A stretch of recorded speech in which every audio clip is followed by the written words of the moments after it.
बिल्कुल टेंशन मत लीजिए आप, मैं एकदम ठीक हूँ। बेटा तेरी रिसर्च कैसी चल रही है? मजा तो आ रहा ना तुझे?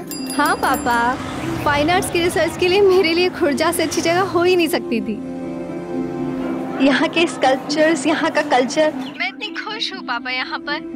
इस जगह की जितनी तारीफ करो उतनी ही कम है। Good, very good. अच्छा ये बता बेटा, तू यहाँ कब आ रही?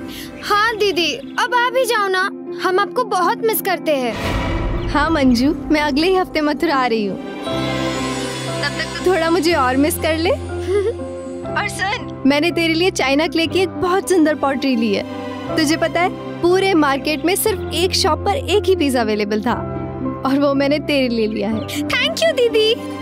बेटा ये मंजू तो दिन रात तेरी रट लगाए रहती है। अच्छा बेटा मेरी बात ध्यान से सुन, गेस्ट हाउस समय पर पहुंच जाना तू। जी पापा, मैंने कहा ना, बिल्कुल टेंशन मत लीजिए मेरी, मैं बस पहुंचने ही वाली हूँ। अब मैं कल कॉल करूंगी। ठीक है बेटा। बाय पापा। बाय बेटा।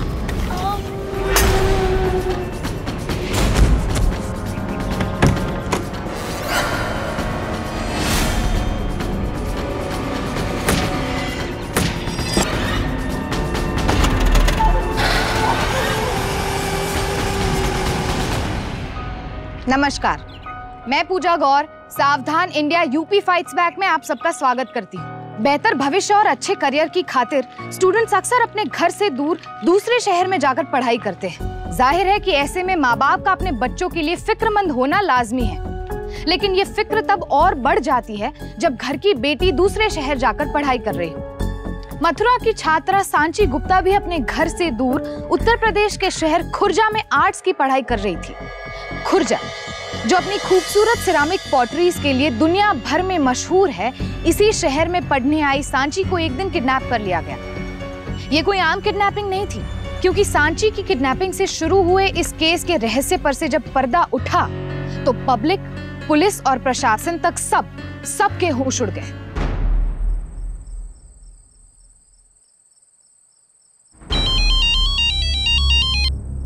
हेलो भाई साहब, सांची अभी तक घर नहीं आई। क्या? मैंने उसका फोन भी मिलाया पर उसका स्विच ऑफ जा रहा है। घर नहीं पहुंची मतलब? शाम को तो उससे मेरी बात हुई है, उसने कहा था कुछ ही देर में वो गेस्ट हाउस पहुंचने वाली है। ऐसा कैसे हो सकता है? नहीं आई अभी तक। पहले ऐसा कभी नहीं हुआ। मुझे तो बड़ी फिक्र हो रही है उसकी। मैं देखता हूँ।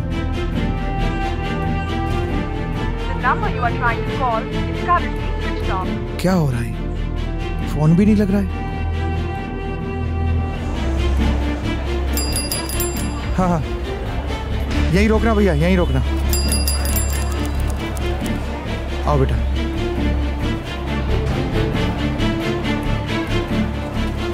चलो बेटा। मुझे तो कुछ भी समझ में नहीं आ रहा भाई साहब। रोज शाम को 6-7 बजे तक आ जाया करती थी। उसकी सहेलियों से भी पता किया, लेकिन सबने ये कहा कि वो अपनी क्लास से यहाँ आने के लिए निकली थी। जाने कहाँ चली गई? हाँ अंकल, मामा ने कहा तो मैंने सांची को ढूंढने की कोशिश भी की, लेकिन उसका कहीं कुछ पता नहीं चला। सब कुछ ठीक ठाक था ना उसके साथ? मेरा मतलब सांची को कोई परेशानी तो नहीं थी? एकदम हंसमुख बच्ची थी।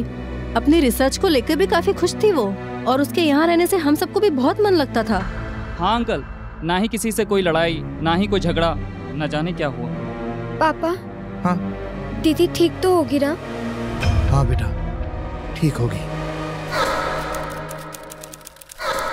तो आप मथुरा के रहने वाले हैं? जी। और आपकी बेटी? जी, खुर्जा में पोट्री पर रिसर्च कर रही है वो। आपके मुताबिक आपकी बेटी कल से लापता है? जी। आपने अपने सभी रिश्तेदारों को फोन किया, कुछ पता नहीं चला? जी। उसके दोस्तों यारों को फोन किया आपने? जी, सबसे पता किया, कुछ पता नहीं चला। कल शाम को 6 बजे के आसपास मेरी उससे बातचीत भी हुई थी। उसने कहा था कि वो गेस्ट हाउस पहुंचने वाली है। उसके बाद उसका कुछ पता नहीं चला। फोन भी स्विच ऑफ आ रहा है। रूटीन के मुताबिक तो 6-7 बजे के आसपास गेस्ट हाउस पहुंच जाती है वो। मेरी कुछ भी समझ में नहीं आ रहा है क्या हो रहा है। देखिए कैलाश बाबू, ये किडनैपिंग का केस नहीं है। अगर किडनैपिंग का केस होता तो अब तक आपको फिरौती का कॉल आ गया होता। ऐसा कोई कॉल आया आपको? जी नहीं, ऐसा तो कोई कॉल नहीं आया। उसका कोई खास दोस्त था? मेरे कहने का मतलब है कि उसका कोई बॉयफ्रेंड था? नहीं, मेरे ख्याल से ऐसा कुछ भी नहीं था। जी नहीं सर, अगर ऐसा कुछ होता तो दीदी सबसे पहले मुझे ही बताती।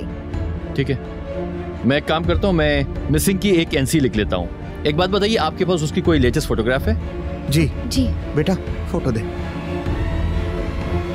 ये लीजिए। ये लीजिए।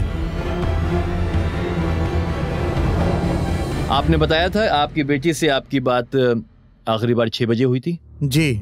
शर्मा, लास्ट कॉल की लोकेशन ट्रैक करो, इस फोटोग्राफ्स को सभी पुलिस स्टेशन भेज दो। Right sir.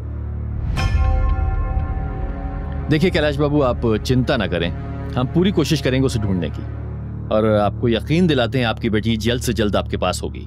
ठीक है? जी धन्यवाद।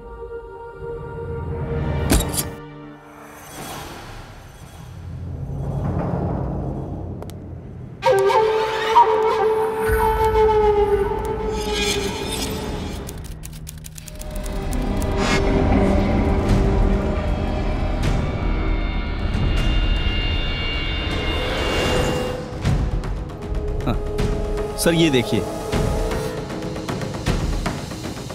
इसका प्रिंट आउट देना। जी सर।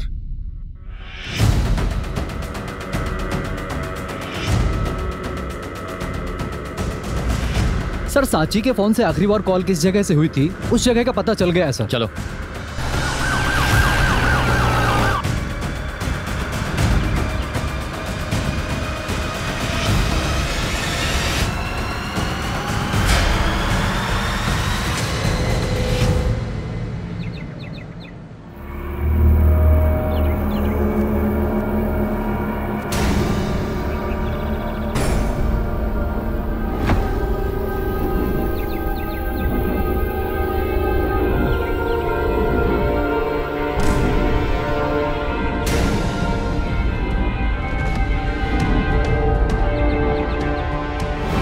सर ये मोबाइल। ये तो मेरी बेटी का मोबाइल है। ढूंढो, इसका सिम यहीं कहीं होगा पास। Right sir. ओके।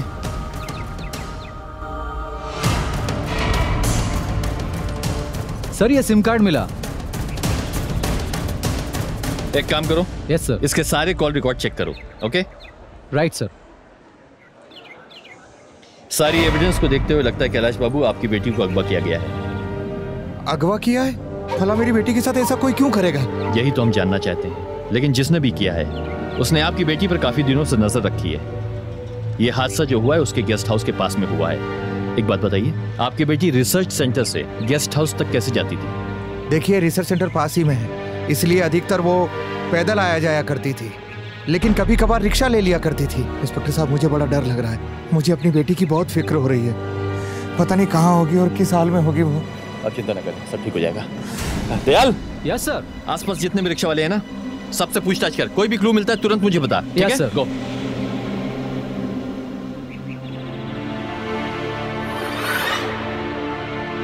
ये दीदी मेरे लिए लाई थी। और सर, मैंने तेरे लिए चाइना क्ले की एक बहुत सुंदर पॉटरी ली है। हाँ बेटा, पर तू फिक्र मत कर, मिल जाएगी दीदी, मिल जाएगी।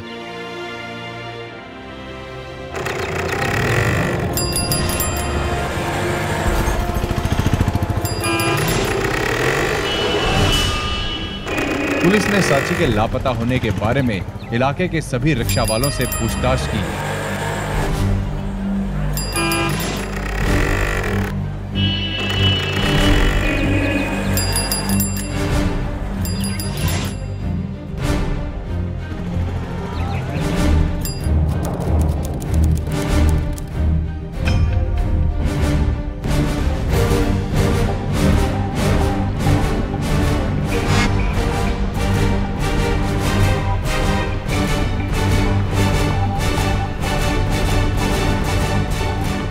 इंस्पेक्टर साहब, आप तो ऐसे पूछताछ कर रहे हैं जैसे हमने ही छुपा के रखा है लड़की को कहीं। इस तरह बार बार पूछने से सच बदल ना जाएगा। जितना आपसे पूछा जाए मैडम, सिर्फ उतना ही जवाब दीजिए। उतना ही जवाब मैंने भी दिया और इन लड़कियों ने भी दिया। खाम खा परेशान कर रहे हैं आप हमें। कितनी ही लड़कियां आई और चली गई, आज तलक ऐसा कभी ना हुआ। और कैलाश जी से भी पूछ लो, क्या सांची ने कभी हमारी किसी भी तरह की उनसे कोई शिकायत की? देखिए, कोऑपरेट कीजिए मैडम, प्लीज कोऑपरेट। आप में से सांची के बारे में किसी को कुछ भी मालूम है, प्लीज इन्फॉर्म कीजिए। ये हमारी इन्वेस्टिगेशन को मदद करेगा। एक ही रूटीन था उसका, सुबह 10 बजे जाती थी और शाम को 6 या 7 बजे तक वापस आ जाती थी। आप कौन है? मैं आशीष, और ये मेरी मामा। क्या करते हो तुम? मैं जॉब करता हूँ और साथ में मामा की गेस्ट हाउस में कुछ हेल्प भी कर देता हूँ। सांची की किसी के साथ अनबन थी? नहीं, सांची की किसी के साथ कोई अनबन नहीं थी, सबसे घुल मिल कर रहती थी वो। और हम सबको भी कभी कोई ऐसी बात नजर नहीं आई। हम सबको बहुत चिंता है उसकी।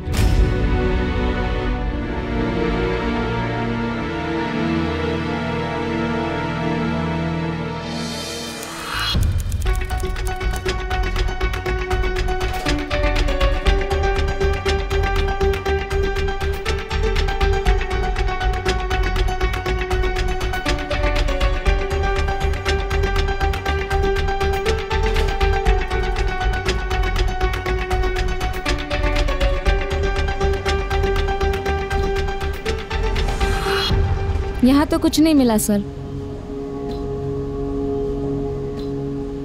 कैलाश बाबू, मैं आपकी फीलिंग्स को अच्छी तरह से समझता हूँ, लेकिन याद रखिए कि हर जुर्म कहीं ना कहीं एक सबूत छोड़कर जाता है। वो सबूत मेरी नजरों से देर तक दूर नहीं रहेगा, आपसे वादा करता हूँ।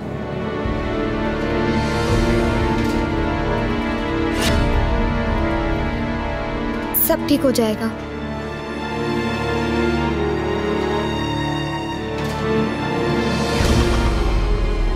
सर, इस फोन पे लास्ट सिग्नल 5:50 का है। इसके बाद का कोई रिकॉर्ड नहीं है सर। क्योंकि उसके बाद उस फोन को डिस्ट्रॉय कर दिया गया था। सांची के फोन रिकॉर्ड से क्या पता लगा? सर, सांची के फोन रिकॉर्ड से साफ पता चल रहा है कि वो अपने घर वालों से ज्यादा बात करती थी। सर, आसपास के सारे रिक्शे वाले और लोकल लोगों से हमने बातचीत की, लेकिन सर किसी को कुछ नहीं पता इस लड़की के लापता होने के बारे में। जी कैलाश बाबू, नहीं आप चिंता न करें, हम कोशिश करेंगे। जी ठीक है। जब पूछो जब एक ही जवाब, तलाश जारी है, हिम्मत रखिए। अब तक मेरी बेटी नहीं मिली है और कहते हैं हिम्मत रखिए। अरे कहां से लाऊं मैं और हिम्मत, कहां से? अगर आप ही हिम्मत हार जाएंगे तो कैसे चलेगा? क्या करूं बेटा?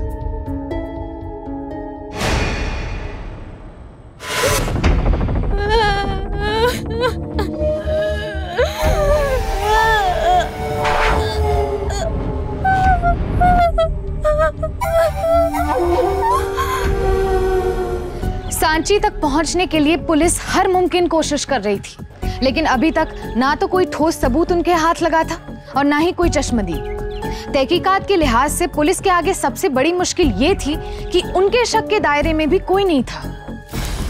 सर, इस केस में ना तो किसी लड़के का चक्कर है, ना ही किसी फिरौती का।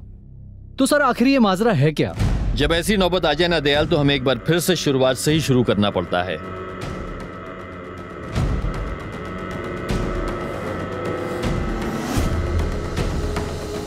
दयाल, मेरा शक बिल्कुल सही निकला। हमें एक बार फिर से शुरुआत से ही शुरू करना पड़ेगा। मौका वारदात पर चाइनीज क्ले मिले हैं जो जमीन और वहां की मिट्टी से बिल्कुल मैच नहीं खाते। ऐसे क्ले का निशान टूटे हुए मोबाइल पर भी पाया गया है। फॉरेंसिक एनालिसिस से पता लगा है कि ये क्ले प्रोसेस्ड है और उस पे कोबाल्ट का इस्तेमाल किया गया है। सर, इसका मतलब इस केस के तार किसी शिल्पकार या मूर्तिकार से जुड़े हैं? मुमकिन है दयाल, मुमकिन है। सांची एक फाइन आर्ट की स्टूडेंट थी। शिल्पकारी और पोर्ट्री से उसको बेहद लगाव था। और इंटरेस्टिंग बात यह है कि पोर्ट्री मार्केट जो है वो घटना स्थल से बिल्कुल पास में है। सर, ये चाइनीज क्ले शहर के हर गली कूचे में इस्तेमाल होता है। और फिर सर, हमें सांची के घर से कोई बिल भी बरामद नहीं हुआ है, तो फिर सर हम उस शख्स तक पहुंचेंगे कैसे? ये कोई मामूली क्ले नहीं है दयाल, इसमें कोबाल्ट है जिसे इंपोर्ट किया जाता है और इसका इस्तेमाल चुने हुए कारीगर करते हैं, जिसका हमें पता करना है। दयाल, हमें लगता है कि हम इस केस को बहुत जल्द क्रैक कर लेंगे। सर, ये वही 5 दुकान है जिसको हमने आइडेंटिफाई किया है, जहां ये कोबाल्ट वाली क्ले का इस्तेमाल होता है। इस फोटो को ध्यान से देखो, कभी तो आई होगी ये लड़की यहाँ पर। नहीं साहब, नहीं देखा इसे हमने। पर साहब, आखिर हुआ क्या है? इसे अगवा किया गया है। देखिए भाई साहब, मेरी बेटी फाइन आर्ट्स मतलब पोट्री में रिसर्च कर रही थी उसे नई शिल्पकारी अच्छी लगती थी। जी लगती होगी, जरूर लगती होगी, पर माफ कीजिए मैं कुछ नहीं जानता इसके बारे में। ध्यान से देखिए, कभी तो आई होगी यहाँ पर। साहब देखा होता तो क्यों मना करता।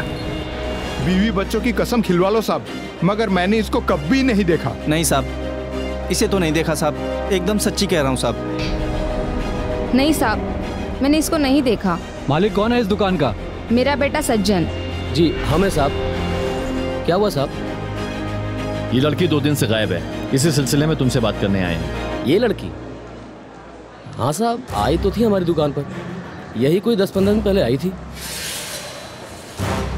एक ग्लास भी लेकर गई थी साहब। बड़ी बातूनी लड़की थी, शिल्पकला में अच्छी खासी रुचि थी उसकी।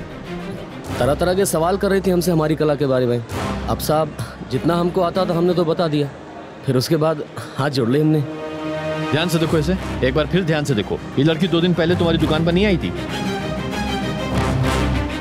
मेरा मानना है कि मार्केट से घर जाने के बीच इस लड़की के साथ ये हादसा हुआ है। परसों? ना साहब, परसों तो ना आई थी, हम कह रहे ना 10-15 दिन पहले आई थी।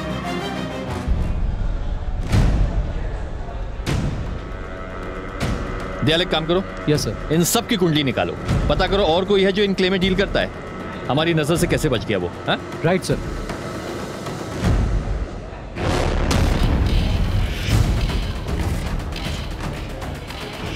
पुलिस को इस बात का कोई अंदाजा नहीं था कि सांची उनसे बस कुछ मीटर दूर एक वेयरहाउस में कैद थी, लेकिन किसने उसे कैद किया था और वो अपने किस घिनौने मंसूबे को अंजाम दे रहा था, ये अब तक सिर्फ एक गुत्थी थी जो उलझती ही जा रही थी। वक्त बीतता जा रहा था, कोशिश अभी भी जारी थी, लेकिन धीरे धीरे सांची के मिलने की उम्मीद कम होती जा रही थी। एक्सक्यूज मी, आपने इनको कहीं देखा है? नहीं देखा। भाई साहब, आपने इनको कहीं देखा है? नहीं, मैंने नहीं देखा।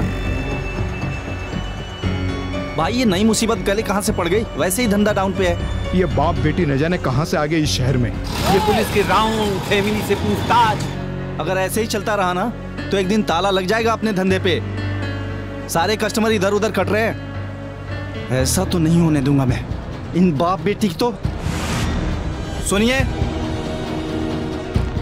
देखिए आपकी बेटी लापता हुई है, हमें अफसोस है, आपके साथ पूरी हमदर्दी है, पर भैया हमने कौन सी तुम्हारी भैंस खोली जो हमारे धंधे की ऐसी तैसी करने आ गए यहाँ तुम?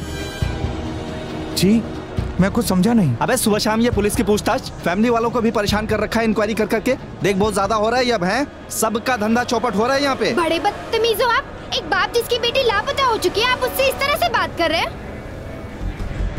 मेरी दीदी लापता हो चुकी है और आपको अपनी धंधे की पड़ी है। अरे दीदी तेरी लापता हुई है ना, हम क्यों भुगते हैं? तू और तेरा बाप चलाएंगे मेरे घर का खर्चा, या तेरी वो दीदी चलाएगी जो लापता हो गई है? पता नहीं लापता हुई है या किसी के साथ भाग गई है।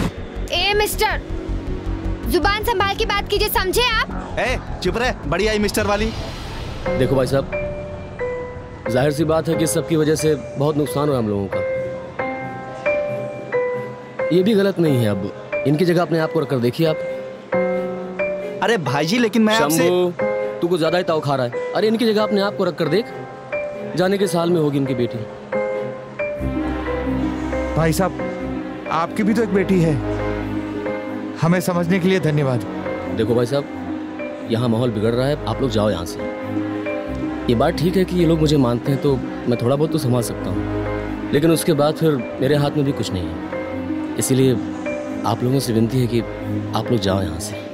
चलो बेटा। पूरी छानबीन कर ली है सर, इंपोर्टेड किले से शिल्पकारी करने वाले और कोई नहीं है शहर में। इसका मतलब ये है दयाल के अपराधी उन 5 में से कोई एक है। एक तो कोई है जो झूठ बोल रहा है। आपको किस पे शक है सर? यकीन से कुछ नहीं कह सकता दयाल, लेकिन हाँ एक सनसनीखेज फैक्ट सामने आया है। मैं कुछ समझा नहीं सर। ये देखो, ये उन लड़कियों की तस्वीर है जो पिछले 2 सालों में अचानक गायब हो गई और उनका कोई पता नहीं चला। ये बात तुम्हारी और मेरी यहाँ पोस्टिंग होने के पहले की है। सबूत की कमी की वजह से केस चला, बंद हो गया, लेकिन कोई भी रिजल्ट सामने नहीं आया। अचंभे की बात तो यह है कि ये सारे केस पॉटरी मार्केट के पास में हुए हैं। दयाल, मुझे तो लगता है कि इस केस के तार उन पुरानी कड़ियों के साथ ही जुड़े हुए हैं। और अगर ऐसा है तो मुझे उस लड़की की चिंता हो रही है सर। परसों शाम कहाँ था तू? जी याद नहीं। अरे छोटू पॉट उधर रखना। सीधे सीधे बोलना कि बनाओ तेरा कुतुब मीनार। साहब मैं सीधे सीधे ही बोल रहा हूँ। आपको बोला ना, मैं कुछ नहीं जानता इस बारे में। कहो तो थाने आ जाऊं, अभी धंधे का टाइम है। अरे छोटू अंदर रख ले यार। ठीक है, फिर तेरी थाने में रिमांड लेता हूं मैं।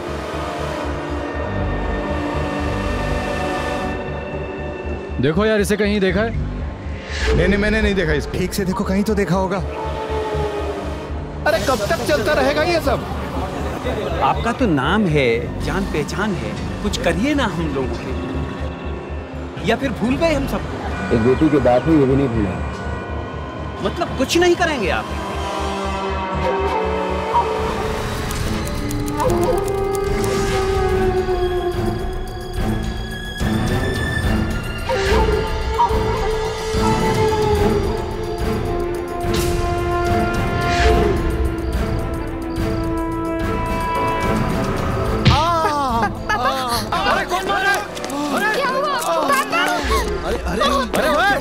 कौन मारा?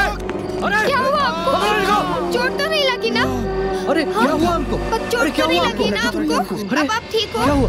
क्या हुआ इनको? चलिए पुलिस स्टेशन चलते हैं।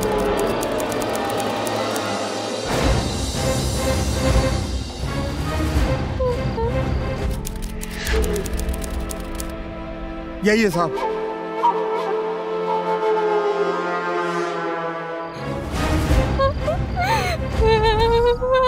मुझे जाने ना।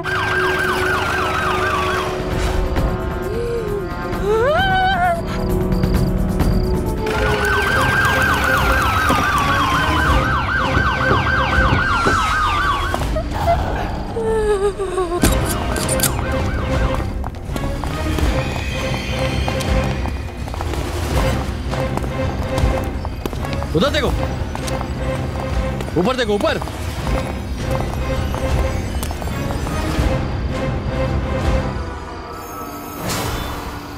अच्छा, तो तू यहाँ बैठा है। चल, तेरी करता हूँ खातिरदारी। चल। सर, ये रहा, पकड़ा गया।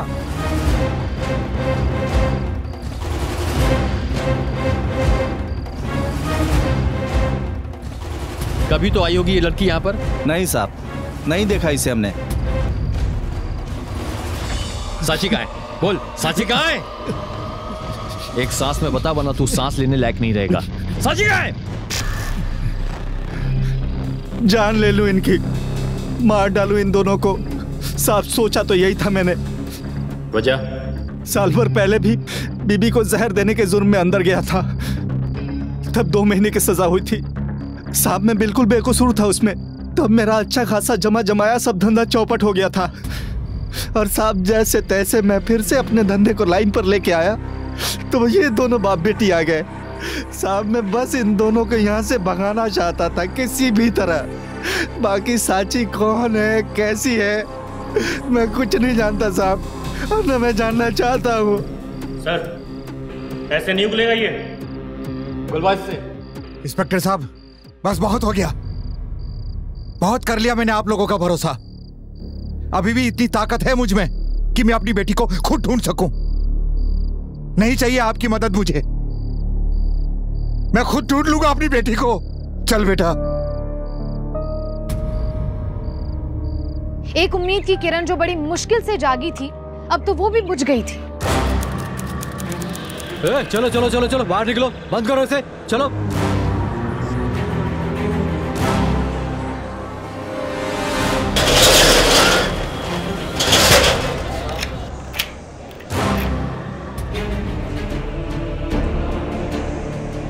कैलाश अपनी बेटी साची को खुर्जा की गलियों में ढूंढने का भरपूर प्रयास कर रहे थे, लेकिन उन्हें कहीं कोई आशा की किरण नजर नहीं आ रही थी।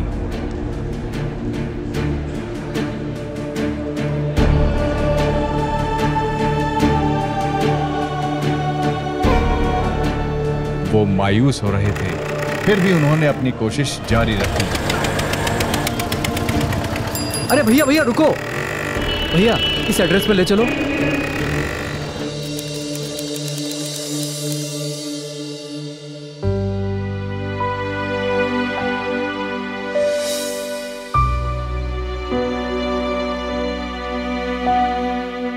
चॉकलेट्स।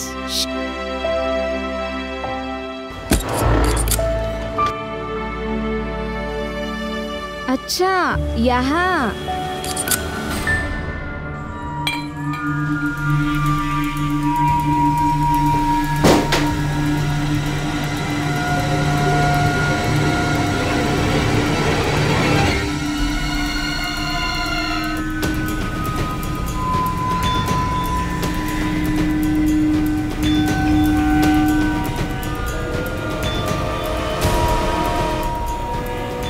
तुझे पता है पूरे मार्केट में सिर्फ एक शॉप पर एक ही पीस अवेलेबल था। इसका मतलब दीदी ने इसी दुकान से ये पोट्री खरीदी थी।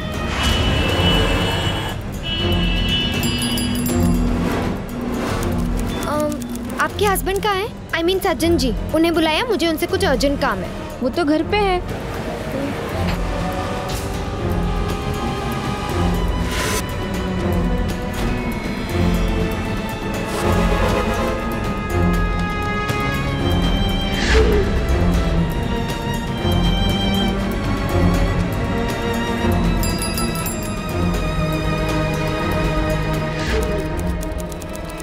जी सज्जन जी है? क्या काम है सज्जन से? दुकान पे जाओ।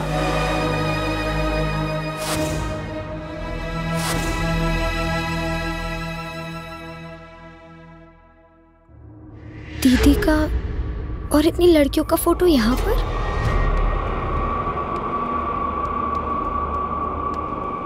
समझ में नहीं आया क्या कहा? दुकान पे जाओ। हाँ बेटा।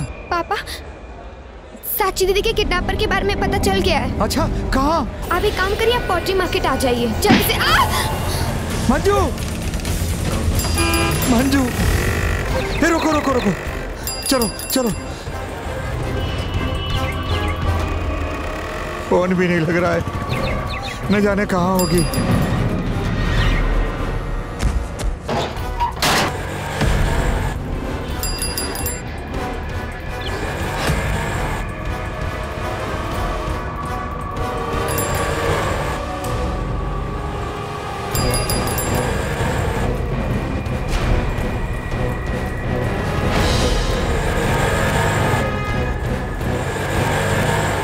यहीं रोक दो भाई।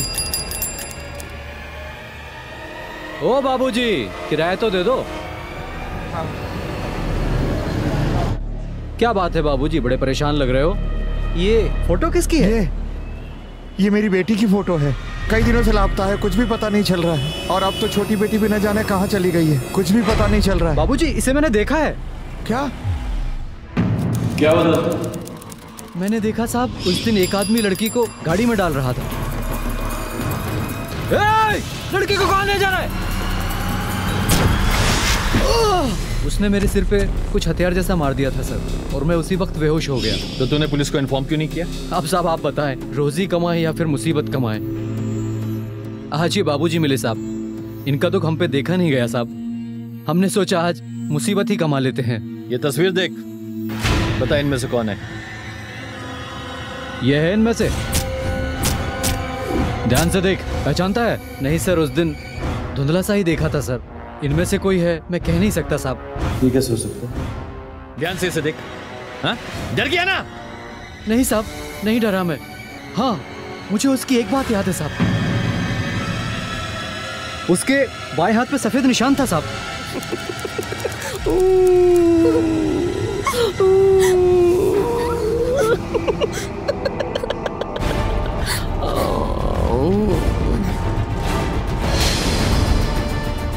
आज ही डॉक्टर बदलो इसका।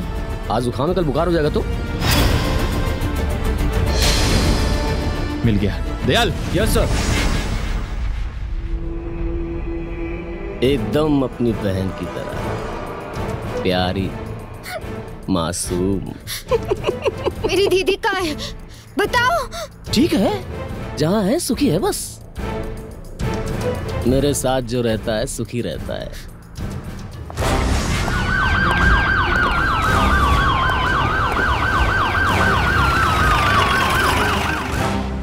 कहाँ है वो?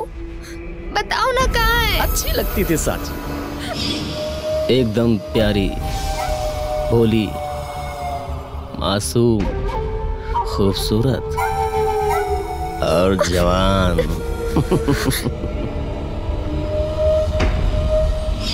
प्यारी थी, एकदम तुम्हारी तरह। लेकिन वो छोड़कर जाना चाहती थी मुझे। सब छोड़कर जाना चाहता है मुझे, सब छोड़ देते हैं मुझे। मैं तुम्हें छोड़कर नहीं जाऊंगी, तुम्हारे साथ ही रहूंगी।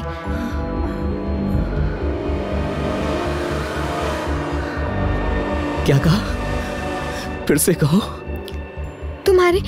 तुम्हारे साथ ही रहूंगी, पर एक काम करना होगा उसके लिए। मुझे मेरी बहन से मिलवा दो, सिर्फ एक बार प्लीज। फिर तुम जो कहोगे ना, मैं वैसे ही करूंगी। हाँ हाँ।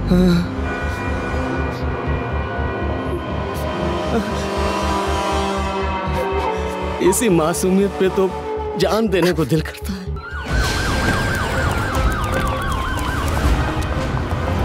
नहीं साहब, ये सब झूठ है, ऐसा नहीं हो सकता साहब। ऐसा कुछ भी हो सकता है। आपके बेटे को देखते ही गोली मारने का आदेश है, जानती हैं आप? उसे गोली मत मारना साहब, मैं मर जाऊंगी साहब। उसकी तरफ से मैं माफी मांगती हूँ साहब, उसे माफ कर दो साहब, उसे माफ कर दो साहब। तू जैसे तो कभी मिली नहीं। हाँ, मिलेगी भी कैसे? अब तुम क्या? मुझे मेरी दीदी के बारे में कुछ तो बताओ। दीदी दीदी दीदी दीदी, अरे मैं तुझे पलकों पर बिठा रखने की बात कर रहा हूँ और तू है कि दीदी दीदी दीदी की रट लगा रखी। छोड़कर चली गई है मुझे, इतना प्यार करने के बाद भी आजाद कर दिया। से उड़ गई। लेकिन तुझे तो मैं हीरे की तरह संजो कर रखूंगा अपने पास। तुमने मेरी बहन को? अरे कुछ नहीं किया, जिद्दी थी वो।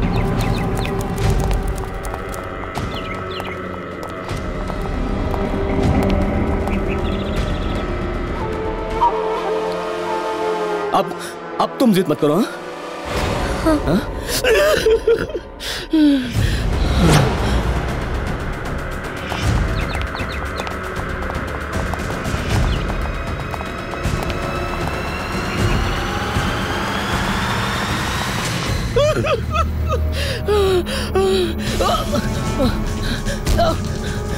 मुझे धोखा दिया, मुझे धोखा दिया, धोखा दिया मुझे, तूने मुझे धोखा दिया, तूने मुझे धोखा दिया। अपनी बहन के पास जाना चाहती थी ना तू? मार दूंगा मैं तुझे।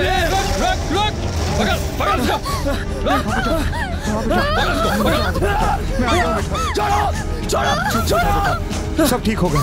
चल, रो मत। चलिए। अच्छा बेटा। मेरी बेटी कहाँ है? कहाँ है मेरी बेटी? क्या किया तूने उसके साथ? अरे कहाँ है वो? बता। खुश है, सुखी है जहाँ भी है। कैलाश जी मेरी बात सुनिए। प्लीज आप बाहर जाइए, प्लीज प्लीज आप बाहर जाइए, प्लीज जाइए।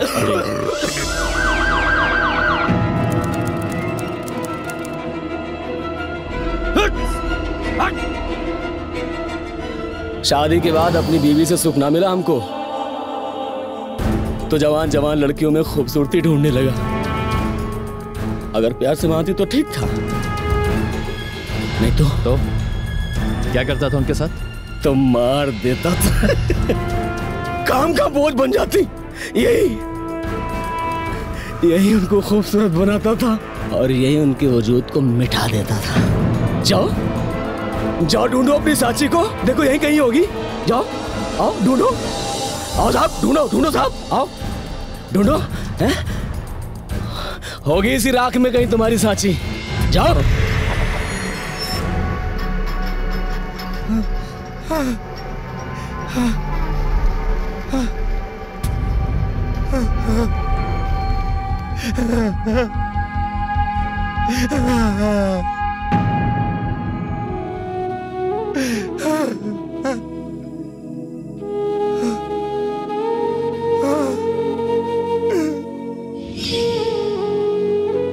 देख क्या लाया मैं तेरे लिए। थैंक यू पापा। मेरा बच्चा। साची।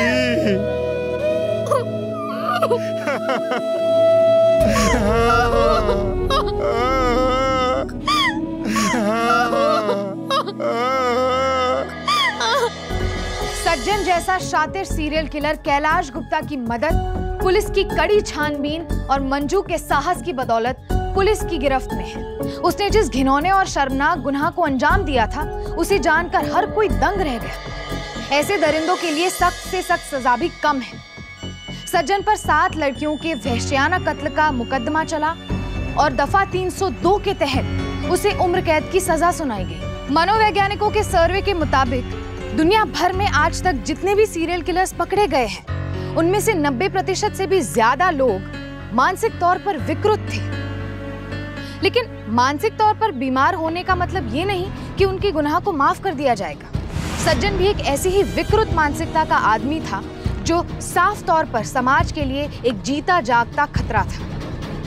गलती उसकी माँ की थी जो उसकी बीमारी के बारे में जानती थी लेकिन कभी इलाज नहीं करवाया और ना ही शर्म के बारे में किसी को बताया। नतीजा, सांची जैसी 7 लड़कियां उसकी वहशत का शिकार बनी। हमारे समाज में किसी भी मानसिक रोगी को शर्मनाक माना जाता है और शायद यही वजह है कि आज भी लोग साइकियाट्रिस्ट के पास जाने से डरते हैं। लेकिन सच तो ये है कि अगर समय रहते इलाज कराया जाए तो इसके शिकार व्यक्ति के साथ साथ कईयों के जीवन को तबाह होने से बचाया जा सकता है। लिहाजा इसे छुपाने की कोशिश में सज्जन जैसे लोगों की विकृति बढ़ते बढ़ते आपराधिक प्रवृत्ति यानी कि क्रिमिनल टेंडेंसी में बदल जाती है और ये लोग शिकार की तलाश में समाज में खुले घूमते हैं। इसीलिए समाज और परिवार की सुरक्षा के लिए ये बहुत जरूरी है कि हम ऐसे लोगों के लक्षण पर बारीकी से गौर करें और वक्त रहते उनका इलाज करवाएं। सावधानी बरतें इससे पहले कि बहुत देर हो जाए। आज के लिए बस इतना ही। कल फिर मिलेंगे जुर्म से जंग की ऐसी बेमिसाल कहानी के साथ। तब तक के लिए सावधान इंडिया। जुर्म से जंग जारी है, अब यूपी की बारी है। तो सावधान